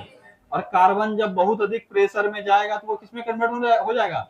हीरा में। तो हमारे सौर ब्रह्मांड में ऐसे भरे पड़े हैं, कोई कोई तो ऐसा ग्रह पूरा का पूरा हीरा से ही बना हुआ है, ठीक है? तुम बस खोदने का, हाँ बस जाओ खोद के ले आओ। हमारे यहाँ पे है जहाँ बादल होता है हीरा का, हीरे के कण का बादल होता है, वो है यूरेनस और नेपच्यून। कौन सा है? यूरेनस और नेपच्यून। वहां पे हीरे के कण का बादल होता है, मतलब बारिश होता है। क्या? हम बहुत दूर जाना ना, छलनी लेके जाना और ऐसे करके छान के आ जाना ठीक है? चलो, तो गोल्ड से उसको कंपेयर मत करना, ये गोल्ड नहीं है, ये गोल्डीलॉक जोन है। चलो आ जाओ। तो याद रखो, अगर कभी पूछ ले बताओ हमारे सौर मंडल में हीरो की बारिश कहाँ होती है? अरुण और वरुण, दोनों भाई काफी अमीर है। चलो आ जाओ मार्स पर। मार्स को क्या कहते हैं? लाल ग्रह। क्या कहते हैं? लाल ग्रह। कारण बताए थे किसके कारण? Iron oxide, iron oxide. ठीक है? क्यों कहते हैं मार्स को लाल ग्रह? क्योंकि वहां पर आयरन ऑक्साइड की मात्रा अधिक है, इसीलिए वहां पर जो मिट्टी है वो पूरी लाल है। और उसी मिट्टी का धूल कण, बहुत बारीक धूल होता है, ठीक है? और वही धूल कण जब हवा में पूरा भर जाता है तो हमको हर तरफ से कैसा नजर आता है? लाल लाल ही नजर आता है, ठीक है? इसीलिए इसको कहते हैं लाल ग्रह। ठीक है? हम लोग यहीं पे सोच रहे हैं कि जिएंगे जाके आने वाले समय में, ठीक है? क्योंकि संभव शायद तो अभी फिलहाल है ही नहीं, हमको लगता है भविष्य में भी नहीं होगा। ये लोग पृथ्वी को नाश देगा और फिर मंगल पे भी नहीं जा पाएगा ठीक है? 2 4 5 आदमी 10 आदमी जाके वो क्या बोलते हैं उसको, मतलब जो बनाता है वो लोग स्पेशल घर, क्या बोलते हैं उसको जी, जो भी है अपना स्पेशल, हाँ जैसे हम लोग ग्रीन हाउस बनाते हैं वैसे स्पेशल घर जाके बना के रहेगा। हाँ, तो बोल सकता है तंबू टान के रहेगा। अच्छा, किसी ग्रह को जीवन लायक बनाना, इसको क्या बोलते हैं? इसको बोलते हैं टेराफॉर्मिंग। क्या बोलते हैं? टेराफॉर्मिंग। ये एक वो तकनीक है जब हम किसी बंजर ग्रह को हम जीवन लायक बनाते हैं। कहा यह जाता है कि अगर टेराफॉर्मिंग आज से अभी हमारे पास तकनीक है नहीं, टेराफॉर्मिंग करने के लिए हमको बहुत चीज बदलना होगा, वहां का एटमॉस्फेयर बदलने का प्रयास करते हैं, उसमें काफी समय लगता है। हम अगर मंगल का बदल भी सकेंगे तो कम से कम 1-2 हजार साल लगेगा। और टेराफॉर्मिंग करने के बाद भी वो जीवन अनुकूल जो होगा लगभग 1-2 लाख साल बाद होगा, ठीक है? तो सोचो कितना समय अभी है, तब तक पृथ्वी को नाश देगा, टेंशन ना लो। आ जाओ वापस। मार्स का परिक्रमण काल, मार्स का परिक्रमण काल कितना है? हाँ, परिक्रमण मतलब सूर्य के चारों तरफ 687। कितना है? 687, ठीक है? परिभ्रमण काल 24 घंटा से ज्यादा है, तो कई बार इसको 24 घंटा या 25 घंटा, यहाँ नोट्स में क्या है देखो तो, 24 घंटा 6 मिनट, यही है ना? ठीक है, 24 घंटा 6 मिनट है, कहाँ लिखा हुआ जी? अच्छा छोड़ो, नहीं है तो कोई बात नहीं। तो घर्षण काल कितना है इसका 24 घंटा, लेकिन 24 घंटा थोड़ा ज्यादा है, ये हमेशा याद रखना, 24 घंटा 6 मिनट है, ठीक है, जो भी है 24 घंटा से थोड़ा ज्यादा है, ठीक है। वायुमंडल बहुत पतला है जिसमें पाया जाता है, वायुमंडल क्या बोलते हैं, बहुत पतला है, ठीक है, जिसमें क्या क्या पाया जाता है, लगभग 95% कार्बन डाइऑक्साइड, 3% नाइट्रोजन, 1.6% आर्गन और 0.13% ऑक्सीजन। सोचो कि पृथ्वी पर कार्बन डाइऑक्साइड की मात्रा 0.04% है, कितना है 0.4 नहीं 0.04%। तब हम सोचते हैं पौधा लगाओ नहीं तो मर जाओगे, यही ना कर रहे हैं जी, क्योंकि ऑक्सीजन की मात्रा बढ़ाना है। यहाँ पर ऑक्सीजन है 0.13% और कार्बन डाइऑक्साइड है 95%। एक एकदम पतला सा वातावरण है उसमें ये मौजूद है। क्या नॉर्मल कंडीशन में कभी जीवन संभव हो पाएगा, कभी नहीं, ठीक है। चलो अब अगर पूछा जाए इसका अक्षीय झुकाव कितना है, अक्षीय झुकाव इसका 25 डिग्री है, कितना है 25 डिग्री, कितना है अक्षीय झुकाव 25 डिग्री। अच्छा वीनस का भी कई बार अक्षीय झुकाव पूछा जाता है, लिखे हैं कहीं क्या, नहीं लिखे हैं, वीनस का भी, इसका भी अक्षीय झुकाव, ठीक है, इसका झुकाव। अब यहाँ पे दो तरह का चर्चा आएगा, अक्षीय झुकाव और कक्षीय झुकाव, ठीक है। अब क्या क्वेश्चन पूछा है वो ध्यान देना, सबका नहीं पूछता है, बस इसी में कंफ्यूजन है। कई बार एग्जाम में पूछा जाता है कि इसका अक्षीय झुकाव कितना है, इसका अक्षीय झुकाव जो है वो है लगभग 177 डिग्री, कितना है 177 डिग्री। ये पूरा उल्टा ही है, लेकिन हम लोग इसको मानते नहीं है क्योंकि घूमने की दिशा इसकी दूसरी है, तो हम लोग उसका कक्षीय झुकाव लेते हैं जो कि लगभग 2.7 ऐसा करके आएगा, 2.6 या 7 करके आता है, वो है 177 पॉइंट कुछ 177.3, और इसका कितना हो जाएगा 2.7। ज्यादातर तुमको जो किताब में मिलेगा दोनों तरह का डाटा मिलेगा। छोटे लेवल का जो किताब है झुकाव डाल के सीधा लिख देगा 2.7 डिग्री, क्या लिख देगा 2.7 डिग्री, कितना लिख देगा 2.7 डिग्री, ठीक है इसका झुकाव। लेकिन हम लोगों को दोनों याद रखना है। अब जब अच्छे लेवल का किताब पढ़ोगे तो वहां तुमको क्लियरली वर्णन मिलेगा। यूपीएससी में से एक बार सवाल भी पूछा है इसके बारे में, डिटेल डाल के पूछा है कि वीनस का झुकाव जो है अक्षीय झुकाव वो 177.3 डिग्री है, सही है कि गलत है, ये स्टेटमेंट वाइज आता है ना, उसमें ये क्वेश्चन पूछा है, ठीक है। अब ये सिर्फ जो याद रखा है उसको भी वहां दिमाग काम करना चाहिए कि ये हो सकता है ऐसा, ठीक है। तो याद रखना अगर इधर से लोगे तो 2.7, उधर से लोगे तो कितना हो जाएगा 177.3, यही तो होगा। इधर से लोगे तो कितना होगा, अरे 180 ही तो होता है, ये कितना है 180 डिग्री।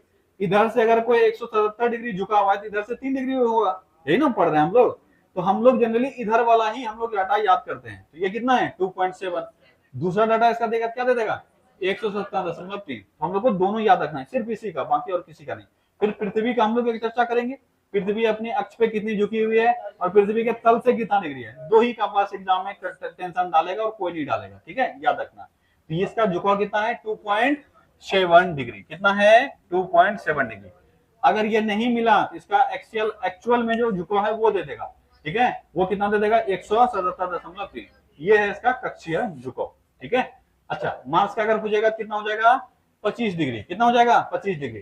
पृथ्वी का कितना है 23.5 डिग्री, कितना है पृथ्वी 23.5 डिग्री। पृथ्वी अपने अक्ष पे झुकी हुई है, कितने 23.5 डिग्री, तल से कितना है 66.5 डिग्री, ठीक है। ये पृथ्वी में अलग से चर्चा करेंगे। तो मंगल का कई बार पूछा जाता है, याद रखना, ठीक है। पृथ्वी की तुलना में इसका गुरुत्वाकर्षण कम है या ज्यादा है, ये पूछा जाए तो पृथ्वी के, तो हम लोग रहने का प्रयास कर रहे हैं ना जी मंगल पे, हमको आइडिया होना चाहिए। गुरुत्वाकर्षण समझते हो ना, हम ये पृथ्वी पर खड़े हैं किसके वजह से, गुरुत्वाकर्षण की वजह से। पृथ्वी हमको अपने तरफ खींचती है तो हम खड़े हैं, नहीं तो हवा में उड़ जाते। अगर अभी कोई स्विच रहेगा हम उसको ऑफ कर देंगे गुरुत्वाकर्षण को, पृथ्वी का गुरुत्वाकर्षण ऑफ हो जाएगा तो हवा में उड़ने लगोगे। यही तो अंतरिक्ष में हमारे साथ होता है, अंतरिक्ष में हम लोग उड़ने लगते हैं क्योंकि वहां कोई गुरुत्वाकर्षण है नहीं, हम लोग उड़ कहीं भी जा सकते हैं। वैसा ही हर एक ग्रह का अपना अपना गुरुत्वाकर्षण है। हमसे बार बार दो सवाल पूछा जाता है पृथ्वी और चांद में कंपेयर करके, इसका पूछा जाता है पृथ्वी और चांद। ये तो फिजिक्स में भी पूछता है, पूछा जाएगा एक सवाल न्यूमेरिकल्स में, किसी व्यक्ति का जिसका नाम है सिंटू, उसका वजन पृथ्वी पे है 60 किलो, तो बताओ चांद पे जाने के बाद उसका वजन कितना हो जाएगा, कितना हो जाएगा 10 किलो, कितना हो जाएगा 10 किलो, क्योंकि चांद का गुरुत्वाकर्षण पृथ्वी के गुरुत्वाकर्षण का 1/6 है, कितना है 1/6, इसीलिए सवाल बनता है। वैसे ही हम लोग कोशिश कर रहे हैं मार्स पर जीवन बसाने का, तो सबसे बड़ा अनुकूलन जो होना चाहिए वो होना चाहिए एटमॉस्फेयर और गुरुत्वाकर्षण का। किसका होना चाहिए एटमॉस्फेयर और गुरुत्वाकर्षण। अभी अगर मान लो हम एटमॉस्फेयर को सही कर भी लिए और अगर अगर गुरुत्वाकर्षण बल यही रहा तो सबसे पहले जो हमारा विनाश होगा शरीर का वो होगा स्ट्रक्चर, यानी हमारा हड्डी कमजोर होने लगेगा, हड्डी भुरभुरा के खत्म होने लगेगा, क्योंकि अभी हड्डी को एक पुल मिल रहा है और वो पुल है ग्रेविटी का। इसी हिसाब से हमारा बॉडी का कंपोजिशन है। अब वहां का जो ग्रेविटी है पृथ्वी का मात्र 38% है। अगर कभी पूछा जाए कि मार्स का पृथ्वी की तुलना में मार्स का गुरुत्वाकर्षण कितना है, 38% के आसपास। कितना है? 38%। कम नहीं बोल रहे हैं, 38% के आसपास, मतलब आधे से भी कम है। अब सोचो वहां पे क्या नॉर्मली आदमी रह पाएगा? इसको तो सबसे पहले हमारे शरीर को ग्रेविटी चाहिए। जो 2 महीना 3 महीना या 6 महीना रह के आता है स्पेस, जो ISS है वहां से जो रह के आता है, उसके बाद लगभग 6 महीना उसको मसाज और चलवाता है पकड़ के, क्योंकि चल नहीं पाएगा, क्योंकि यहाँ काम ही नहीं कर रहा उसका बॉडी। हाथ पकड़ के उसको चलवाता है, पैर रखिए नहीं पाएगा, फिर धीरे धीरे रखता है। 6 महीना तक रेगुलर मसाज और ट्रीटमेंट चलता है उसका डॉक्टर की निगरानी में, तब जाकर वो किस तरह खड़ा होगा, क्योंकि बॉडी काम करना क्या कर देता है, बंद। हड्डी सब कमजोर होने लगता है। अगर साल भर से कोई ज्यादा रह जाए तो हड्डी में छेद भी होने लगेगा, ठीक है, क्योंकि हड्डी को आदत है ग्रेविटी का, वहां ग्रेविटी मिल ही नहीं रहा है, तो हड्डी आपस में सिकुड़ने लगता है। इस वजह से हड्डी में क्रैक्स वगैरह भी आने लगते हैं, ठीक है। इसीलिए सबसे पहले तुमको ये सही करना होगा। सिर्फ सोचना कि हम लोग रह जाएंगे कहीं पे भी, इतना संभव नहीं है। अगर ग्रेविटी भी मैच करता तो भी सोचते चलो एक तरफ से तो हम लोग सेफ हैं, अब फिर एटमॉस्फेयर बनाना है, लेकिन यहाँ का ग्रेविटी भी बनाना होगा और एटमॉस्फेयर भी बनाना होगा, ठीक है। चलो, तो अक्षय झुकाव कितना हो गया, 25 डिग्री। पृथ्वी की तुलना में मार्स का ग्रेविटी कितना हो गया, 38%। 38%, ठीक है। इसके क्या है, इस पर सबसे बड़ा, हम लोग कल भी पढ़े थे, इस सौर मंडल का सबसे बड़ा ज्वालामुखी और सबसे बड़ा पर्वत मंगल ग्रह पर है। अगर कभी तो पूछ ले तुमसे कि पृथ्वी पर सबसे बड़ा पर्वत कौन सा है, माउंट एवरेस्ट। पृथ्वी पर सबसे बड़ा पर्वत माउंट एवरेस्ट, लेकिन हमारे पूरे सौर मंडल में सबसे बड़ा पर्वत कौन है, सबसे बड़ा है निक्स ओलंपिया। कौन है, निक्स ओलंपिया, और यह मंगल ग्रह पर मौजूद है, ठीक है। याद रखोगे, मंगल ग्रह पर सबसे बड़ा ज्वालामुखी भी है और सबसे बड़ा पर्वत भी है। वर्तमान में ये ज्वालामुखी फट नहीं रहा है, ये मतलब क्या बोल सकते हो, डेड अवस्था में है, ये फट वगैरह नहीं रहा है, ठीक है। तो ज्वालामुखी का नाम है ओलंपस मॉन्स। क्या नाम है, ओलंपस मॉन्स। और पर्वत का नाम है निक्स ओलंपिया। तो सौर मंडल का सबसे बड़ा ज्वालामुखी ओलंपस मॉन्स, सौर मंडल का सबसे बड़ा ज्वालामुखी ओलंपस मॉन्स, सौर मंडल का सबसे बड़ा पर्वत निक्स ओलंपिया, और दोनों कहां अवस्थित है, मंगल ग्रह पर। मंगल ग्रह का रंग कैसा है, लाल। किसकी वजह से, आयरन ऑक्साइड। वहां का वातावरण यानी एटमॉस्फेयर काफी मोटा है। स्टेटमेंट सही है, गलत है, गलत है। वहां का वायुमंडल काफी पतला है और इसमें भी अधिकांश मात्रा में क्या है, कार्बन डाइऑक्साइड।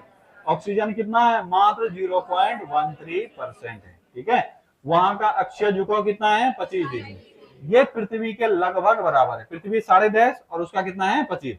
यही बोलते हैं अगर जैसे मान लो कि गुरुत्वाकर्षण ही होता, पृथ्वी का है 9.8 और वहां का 9 होता तो चल जाता, मतलब 90% भी होता तो भी हम लोग बॉडी धीरे धीरे एडजस्ट कर लेता। लेकिन यहाँ कितना है, मात्र 38%, ठीक है। इस पर सबसे बड़ा ज्वालामुखी कौन सा है, ओलंपस मॉन्स, और सबसे बड़ा पर्वत निक्स ओलंपिया। चलो अब आओ पांचवें ग्रह जुपिटर पर। जुपिटर जो कल भी हम चर्चा करते कि जुपिटर हमारे सौर मंडल का एक ऐसा ग्रह है जो तारा बनते बनते रह गया। जो क्या हुआ, तारा बनते बनते रह गया। नहीं तो छोटा मोटा तो तारा बन ही जाता है, ठीक है, लेकिन तारा बनते बनते रह गया। तो अगर कभी तुमसे पूछ ले कि हमारा वह ग्रह कौन सा है, देखो कुछ लोग ऐसा होगा, अभी पटना में इधर भी पकड़ाया है एक दरोगा, शायद लड़का है कि लड़की है, लड़का है शायद, लड़की पहले पकड़ाई थी, जो पिछले 2021 वाले वैकेंसी में फॉर्म भरा, 21 में वैकेंसी आता है दरोगा के, 20 या 21 में, उसमें वो फॉर्म भरा था, नहीं सिलेक्शन हुआ। घर में बोल दिया था कि हम दरोगा बन गए हैं। अब करेगा तो करेगा क्या, वर्दी पहन के मार्केट में घूमता था, उसी समय से घूम रहा था, कभी कभी रोड रोड पे तहसील भी लेता था, देख लिया कहीं कोई नहीं है तो जो पटना जैसे शहर में रह के ये काम कर रहा है वो, और 2-3 साल से, ठीक है, वर्दी पहन के ऊपर कहीं मतलब ये क्या बोलते हो, रोड पर चालान काट देता था, कभी कुछ कर देता था। इधर पकड़ाया है 2025 में पकड़ाया उसको, फर्जी दरोगा को। यहाँ तक तो हद पार हो गया, बांका जिले में शहर से थोड़ा दूर पर जाकर एक थाना चल रहा था, और पिछले 8 साल से पूरा थाना ही फर्जी बना के चला रहा था। मतलब सुनते हैं कभी कभी तो आश्चर्य लगता है। अरे हम लोग बोलते हैं, नटवरलाल का नाम सुने हो, धोखा देने वाला एक आदमी था जो कि ताजमहल को 2 बार बेच चुका है। संसद भवन को 2 बार बेच चुका है, इंडिया गेट को 1 बार बेच चुका है।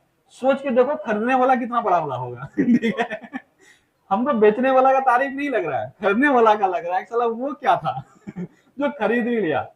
अभी अब सुनोगे कभी कभी आश्चर्य लगेगा कि ऐसा कैसे हो सकता है। दिल्ली में लगभग 2.5-3 साल से, समय ज्यादा भी हो सकता है, एग्जैक्टली हमको याद नहीं है, एक एम्बेसी चल रहा था, एक देश का जो है ही नहीं उसके पास हमारे जितने भी बड़े बड़े लोग हैं सबके साथ फोटो वगैरह मिला हुआ है, वो वीजा इश्यू कर रहा है लोगों को दूसरा देश लेके जा रहा है, नौकरी लगवा रहा है, और 2.5-3 साल से चला। उसके पास एम्बेसी का वो नंबर प्लेट वाला लगभग 8 गाड़ी है, इधर पकड़ा है 15 दिन पहले। हम जब पढ़े तो हमको लगा हो क्या रहा है। सोचो कि दिल्ली जैसे कैपिटल रीजन में एक देश का एम्बेसी, और वो घर में चला रहा था, घर का पूरा सिक्योरिटी करवा रहा था, मतलब पूरे तरीके से देख के बाहर से बोलेगा हाँ एम्बेसी ही है, पूरा झंडा वगैरह सब टांगा हुआ है। कैसे किसी को पता नहीं चला। वो भी किसी को ठगा हुआ, उसको डाउट हुआ, तब जाके वो कंप्लेन किया, तब जाके पता चला। 2.5-3 साल से चल रहा है। सोच के देखो, कभी सर्च करके देखना कि दिल्ली में फ्रॉड एम्बेसी, तुरंत आ जाएगा, इधर 10-15 दिन पहले पकड़ा है। सोच के देखो लेवल फ्रॉड का कितना हो सकता है। हम लोग समझते हैं धोखा ही देता है, ये धोखा नहीं दे रहा है हम लोग धोखा में जी रहे हैं। मतलब बोलते हैं ना दाल में काला है, ये तो पूरा पूरा काले काला है दाल है ही नहीं, वही चीज है। ठीक है, तो बहुत हद तक धोखा दे रहा है। ठीक है, चलो, तो हम लोग जुपिटर पे थे। तो जुपिटर बेचारा एक ऐसा ग्रह रह गया जिसके पास सारा गुण किसका आ गया, तारा का भी, क्योंकि इसके जो कंपोजिशन है वो लगभग किसके जैसे हैं, तारा के जैसे। अब बोलोगे तारा में ज्यादातर क्या होता है, हाइड्रोजन। क्या होता है, हाइड्रोजन। अगर कभी पूछ ले जुपिटर में सबसे ज्यादा गैस कौन सा है, हाइड्रोजन। सब चीज किया हुआ था बेचारा, बस एग्जाम में 1 नंबर से पीछे रह गया, जो क्वालिफाई नहीं कर पाया। नहीं तब ये भी याद कहीं ना कहीं IAS ऑफिसर लगा होता। ठीक है, तो याद रखोगे, अगर कभी तुमसे पूछ ले हमारा वो ग्रह जिसमें रुतबा है तारा वाला कौन है, वो जुपिटर। बोला कोई बात नहीं, ग्रेविटी तो है, रुतबा हमारे अंदर अभी भी है। तो सबसे अधिक गुरुत्वाकर्षण किसके पास है, जुपिटर के पास। आकार वगैरह दैत्याकार है, सबसे बड़ा आकार भी किसका है, इसका। सबसे भारी भी कौन है, जुपिटर। इसीलिए तुमसे पूछा जाए वो ग्रह जो तारा जैसा व्यवहार करता है या ताराओं का गुण रखता है, वो कौन है, जुपिटर। कौन है, जुपिटर। इसलिए एक सवाल तुमसे पूछा जाता है कि तारा का गुण रखने वाला ग्रह कौन सा है, कौन सा है, जुपिटर। ठीक है, सबसे अधिक गुरुत्वाकर्षण, सबसे अधिक भारी और सबसे बड़ा है। ठीक है, गुरुत्वाकर्षण इसका इतना अधिक है, इतना अधिक है कि आसपास की चीज जो थोड़ा बहुत भी इधर उधर इसके ऑर्बिट में आ जाए तो फड़क पकड़ के खींच लेता है। इसलिए उसको क्या कहते हैं, वैक्यूम क्लीनर। क्या कहते हैं इसको, वैक्यूम क्लीनर। अगर कभी पूछा जाए हमारे सौरमंडल का वैक्यूम क्लीनर किसको कहते हैं, जुपिटर को। किसको पकड़ता है ये, क्षुद्र को।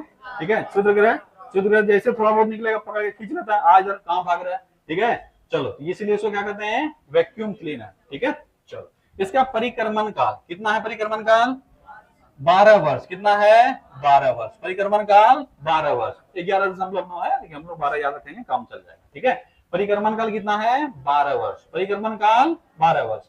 परिभ्रमण काल कितना है, 10 घंटा। कितना है, 10 घंटा।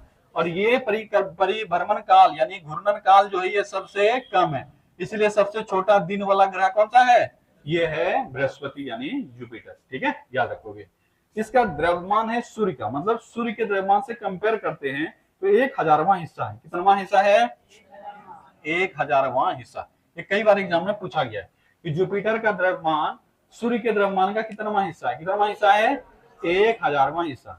यही उल्टा भी पूछा जाएगा कि हम जुपिटर, सूर्य में कितने जुपिटर समा सकते हैं, कितने जुपिटर, 1,000। ठीक है, याद रखोगे। प्रमुख गैसें अगर बात करोगे तो 1-2 गैस तो याद रखना ही रखना है, इसके अलावा भी हम लोग याद रखेंगे। लेकिन सबसे प्रमुख गैस जो वो है हाइड्रोजन। कौन सा है, हाइड्रोजन। ऑब्वियस है। दूसरा कौन सा हो जाएगा, हीलियम। कौन सा हो जाएगा, हीलियम। तो हाइड्रोजन है, हीलियम है, उसके बाद मीथेन है।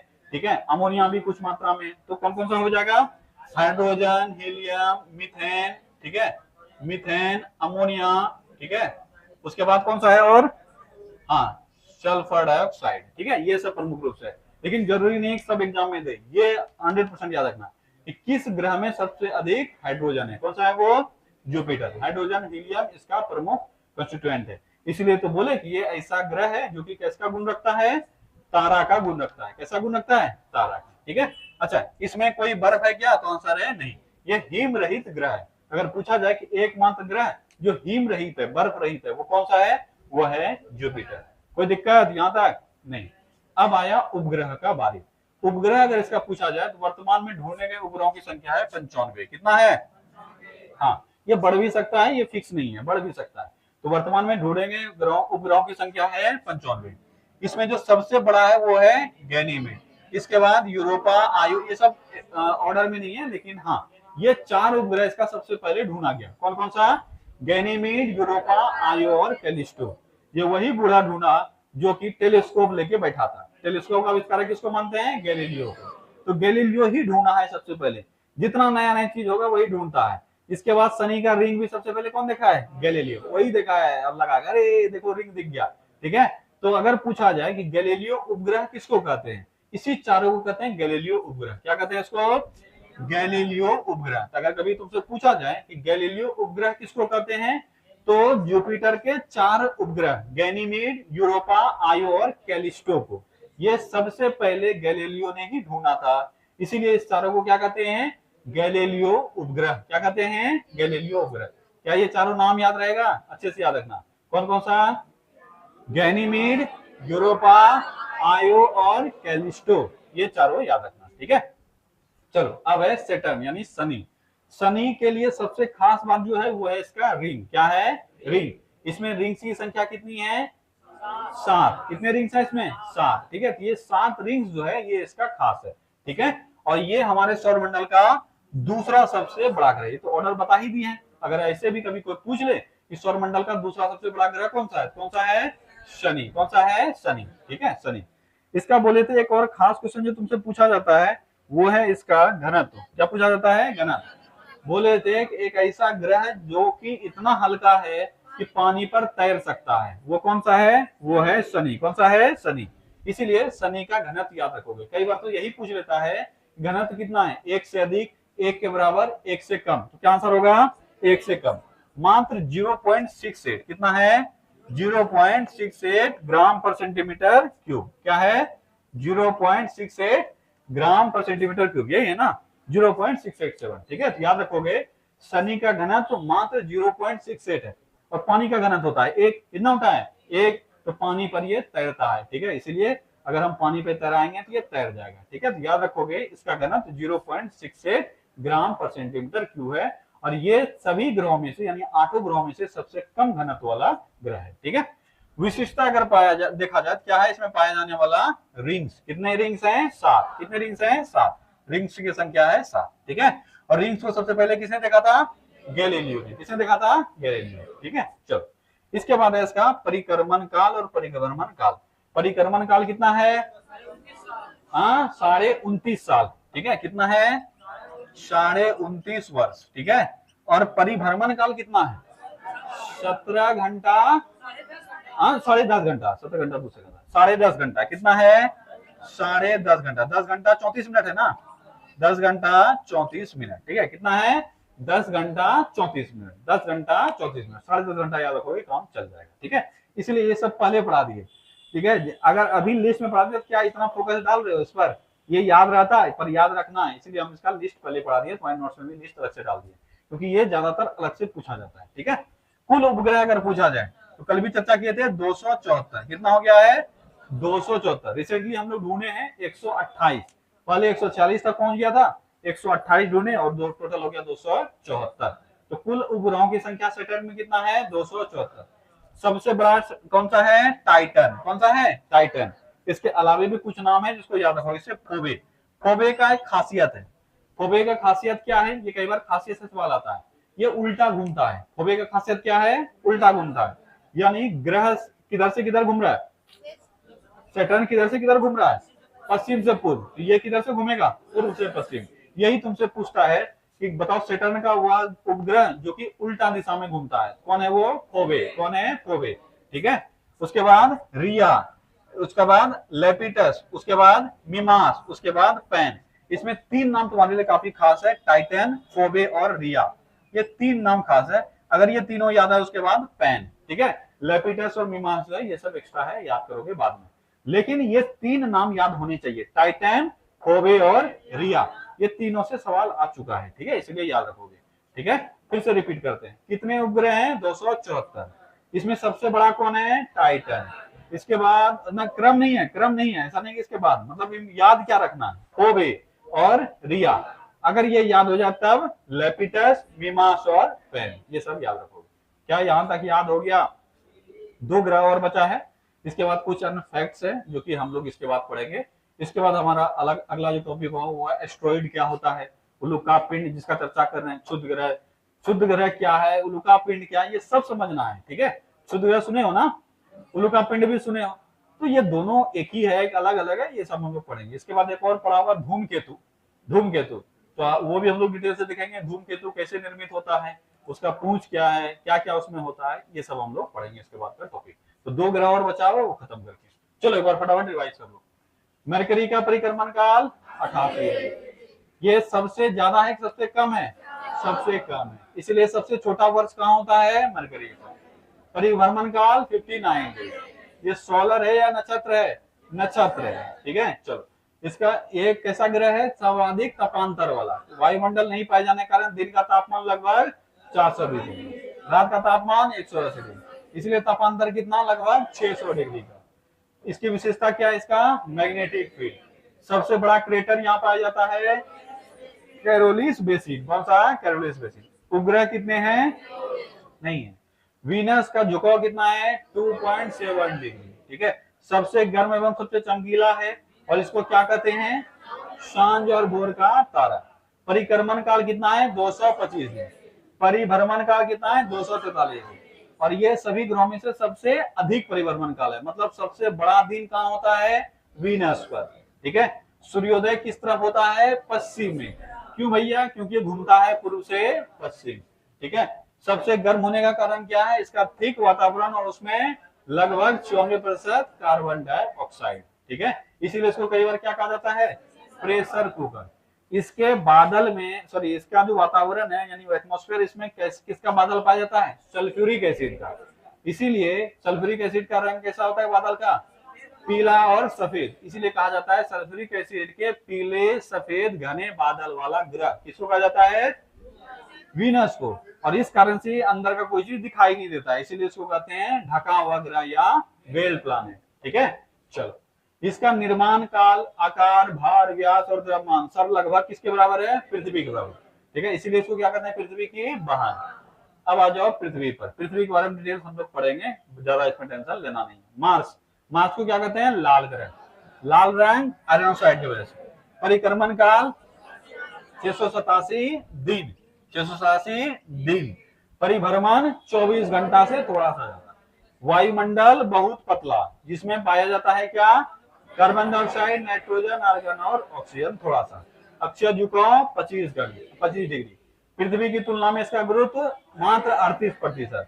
इस पर सबसे बड़ा ज्वालामुखी ओलंपस मॉन्स, और सबसे बड़ा पर्वत निक्स ओलंपिया। जुपिटर हमारे सौरमंडल का सबसे बड़ा ग्रह, सबसे भारी ग्रह और सबसे अधिक गुरुत्व वाला ग्रह। ठीक है, और यही सब लक्षण के कारण इसको क्या कह देते हैं? तारा का गुण वाला ग्रह। क्या कह देते हैं? तारा का गुण। इतना अधिक गुरुत्व शक्ति है कि अगर थोड़ा बहुत भी अपना ऑर्बिट को मिस करता है, उस एस्टेरॉइड को खींच लेता है। इसलिए उसको क्या कहते हैं? Vacuum cleaner. यहाँ पे बर्फ मौजूद नहीं है, इसलिए इसको क्या कहते हैं? हिम रहित ग्रह। क्या कहते हैं? हिम रहित ग्रह। ठीक है, परिक्रमण काल 12 वर्ष, परिभ्रमण काल 10 घंटा, और ये सभी ग्रहों में सबसे कम है। ठीक है, चलो इस उपग्रहों की संख्या 95। सबसे बड़ा उपग्रह गैनीमेड, उसके बाद यूरोपा, आयो और कैलिस्टो। ठीक है, चलो इन चारों को क्या कहते हैं? गैलीलियो ग्रह। क्यों कहते हैं? क्योंकि सबसे पहले गैलीलियो ढूंढा। सैटर्न हमारे सौरमंडल का दूसरा सबसे बड़ा ग्रह।